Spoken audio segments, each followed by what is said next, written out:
Hello, I'm here in rural Swanville, Maine at Land of Rest Cemetery. This is a cemetery I cataloged on Find a Grave in February into March of this year. And it dates back to about 1836 up till the 1950s or 1960s.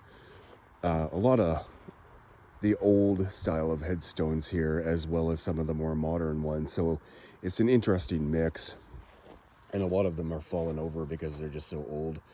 But here you have Elisha Ellis, died February 17th, 1866. He was 65 years old, which means he was born about 1799. His wife, Frances, died January 27, 1882, 75 years, 10 months, 13 days. So she was born in the early 1800s. Like I say, some very old stones, and you still have the footstones for all of them. So obviously they were buried right in the middle between the head and footstones, and quite a few of them in here. Pretty cool plot schemes. Martha Waite, wife of David Bullen, died August 21st, 1867, 78 years. Always fascinates me to see people that were born in the 18th century. Charles Marr, born November 6th, 1808, died November 11th, 1884. His wife, Betsy. Batchelder, or sometimes spelled Batchelder, is a very common name around here. That's Metabel. I didn't know how to pronounce that when I first saw it. There's a couple variations, but Metabel is an old school name you really don't hear much anymore. There's her husband, Joseph Batchelder. And here's where we get more towards the 20th century. These are the Cunninghams, William and Diana. Both passed away in the late 1800s. William, 1896, Diana, 1887. Have one of these big obelisks here. And I kind of remember some of these as I'm looking them over. It's been a few months, but it's all coming back. Here you have Fred Webb, who actually was buried in 1945. He had two wives that were buried with him, Etta and Lolo. Another obelisk, the Nickerson family, super common name around here. Nickersons being some of the early founders of Swanville. And you have another row here, being careful not to step in the middle because clearly you have a headstone and a footstone. But Mary, wife of John Cunningham, there's John. It's an old looking marker, still the first part of the 19th century. You have David Kimball, died June 17th, 1845, 68 years old. Again, born in the 1700s. You have that old slate stone and sort of that weeping willow tree at the top. Very beautiful architecture on that. Sarah Frisbee. I always thought that was a cool name. Last name Frisbee. See some of the Cunninghams in the background too, and some of the babies. The smaller graves. There's, for comparison, Rebecca and some of her children beside her. Lots of footstones here. You don't really see that many that are still intact usually. Interesting spelling of Cynthia, Synthia. Usually you see it similar but with a C. Jane, wife of Stillman Rand. Look at that artwork on that bird. That's awesome. Stillman, her husband. Another burial from 1845. The old iron fence. That's pretty cool. And it goes straight up the middle of the path. There's two sides you can see. So I'm walking all the way back on the right hand side.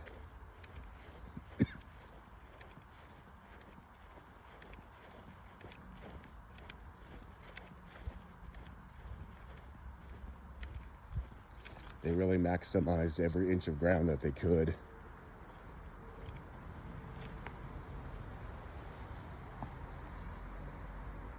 Jenny Murphy died June 4th, 1889, age 32 years. Some of the Knowlton family died late 1800s, and there are a lot of broken or just missing headstones here. It's such an old cemetery that just a lot of them I could not find on Find a Grave. Had to leave the picture part empty, but I cataloged as much as I possibly could. Some more Knowltons, literally right against the back fence. There's the gate out into the woods. Once in a while you'll come across these. They're meant as a temporary funeral home marker. You can see it says Marshall H. Knowlton and the Ratcliffe Funeral Home. They're really meant to just be a temporary marker until the family can put a permanent headstone. But unfortunately, a lot of times they actually became the permanent marker. It's all some of these folks have. You can see there's no other stones near Marshall, although probably there are burials here, just unmarked, like he almost was. But thank goodness we at least have the funeral home marker. And this has been here a long time. I couldn't tell you exactly, but likely somewhere in the 1920s to 1950s. You can see the remnants of stones that there's no way I could read them now. This one I can, though. It says Minnie I, daughter of Frank and Kate Curtis, died March 23, 1868, age 2 years, 7 months, and 23 days. So baby Minnie right there. I'm glad we can read hers at least. And you have some broken ones. I can't quite read the name, but it seemed to me that her family plot was a little bit ahead, so I was able to put 2 and 2 together and kind of create an entry for this person. It says, "Rest thou in peace. Life's toils are o'er."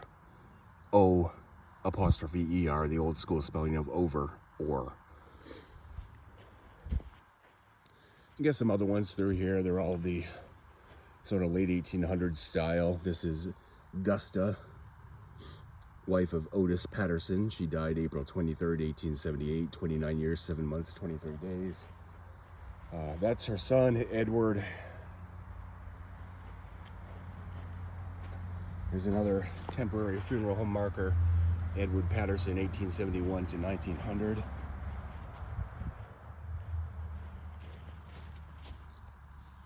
Oh, I'm sorry, 1965.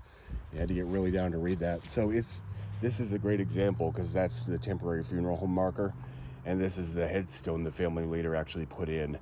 The funeral home marker's still there. Pretty cool. It's almost like a backup headstone, but that's the way it's supposed to work out anyway. Some more Pattersons, another common name in these parts.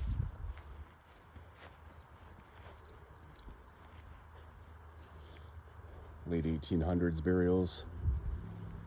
Seems to be the trend in this cemetery, mostly late 1800s. You do have a few before 1850 though. I see one there, Susan Martin right in the middle. She passed away 1828, so I think that might be the oldest marker I've seen in this cemetery so far.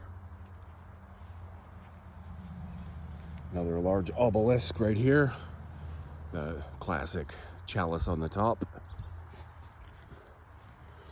William Thayer died January 13, 1896, age 53 years, 11 months, 26 days. His wife, Theodora Thayer, died October 20th, 1812, 65 years, 4 months, 5 days. So Thayer, nearby Hamden, one of the earliest founders, his last name was Thayer, so likely a relation of him. Mordecai Thayer was one of the founders of Hamden. Again, very old stones here. Many fallen over or partially disintegrated, but I was able to document a lot on Find a Grave, so I'm grateful for that anyway. Martha, wife of Jonathan Brown. There's Jonathan. His stone has fallen over, and I believe this is one of their daughters.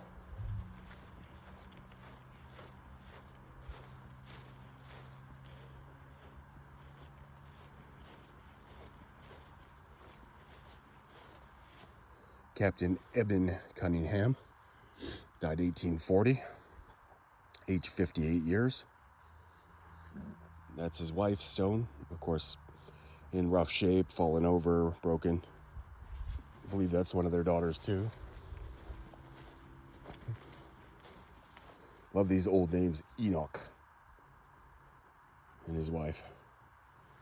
And a few of their children, you have Orrin and Elisha. There's the classic early 1800s shoulders on that stone. That's a thing of beauty right there. In memory of Mrs. Clarissa Kimball, who died March 19, 1833, age 30. She's born about 1803, roughly. That Mrs. is very cool looking. It looks like it says MIFS, but what looks like an F is actually the old long S, it's called. So that's pretty cool.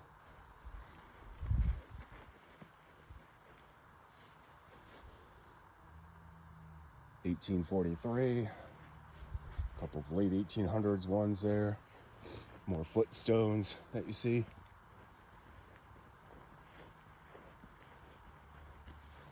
It's a good looking headstone right there. Joseph Martin and his wife Emma Dickey, both died in the 1920s. And we can see on the other side of their plot some really, really well preserved stones. I mean, one's from 1853, Elizabeth, wife of Jacob Ames. Jacob Ames, 1851. So hey, for being the better part of 200 years old, these stones look great.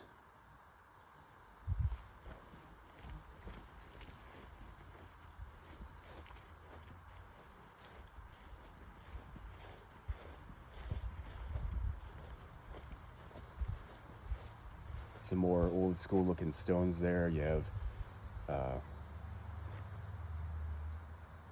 Eliezer Nickerson, died February 11, 1838. His wife Mercy died 1852. Those will be here for 100 years from now if nothing happens to them, if nobody hits them or the weather disintegrates them.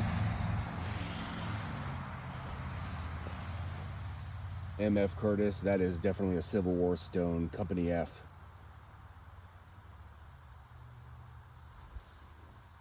Looks like 15th Maine Infantry.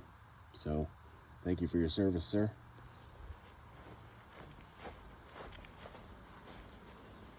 We're at the back of those Nickerson stones that are really well preserved. Here's their footstones. EN prominently displayed. This is a common family type plot. It's the McKean family.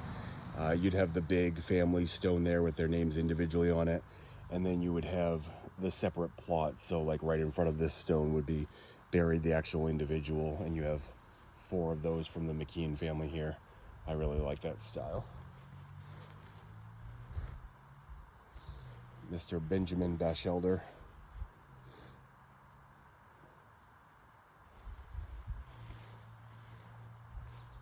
There's his wife, Eunice, broken stone. And then getting back up to the front gate, some old ones. This is Thompson, Bleethen, died 1865. This one I needed a little bit of help of an inscription from the Maine Old Cemetery Association on their website, because I could make out a little bit last winter, but there was also snow and ice everywhere. But with the help of that, it's Sarah Mayo, and I can't make out the dates on this one, but it does say 25 years old, so figured I'd show you around Land of Rest Cemetery a little bit. I thought this is a really cool old cemetery. Probably wasn't named Land of Rest back in the mid 1800s. That seems like a more modern name, but still, it seems to fit. It's Here on the edge of the woods, it's on a back road. It's very peaceful.